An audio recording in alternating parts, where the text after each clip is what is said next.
ходила на дискотеки, кстати, в 16-17 лет. Ой, как я любила дискотеки. Я помню, у меня такая большая, мощная коляска была, но над ней сильно не подвигаешься.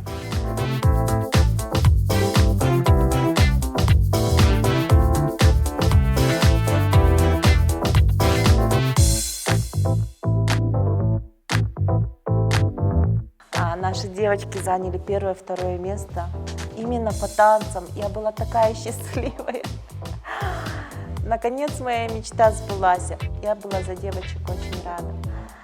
И вот теперь мы открыли школу. Хотим, чтобы к нам все желающие приходили.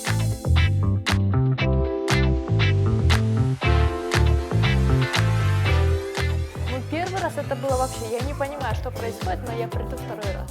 Я все еще не понимаю, что происходит, но я приду третий раз. Я пришла пятый раз, кажется, что-то понимаю. Я продолжу приходить.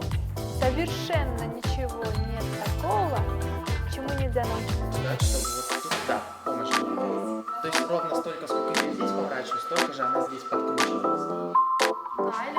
Мы ставим не просто танцы, мы ставим танцы для того, чтобы человек раскрылся, чтобы человек понял, что он может это сделать, чтобы он не сидел сложа руки и не думал, что у него, если, например, он не ходит, у него ничего не получится иначе. То есть нет, нужно разбивать этот шаблон, разрывать этот шаблон, двигаться дальше.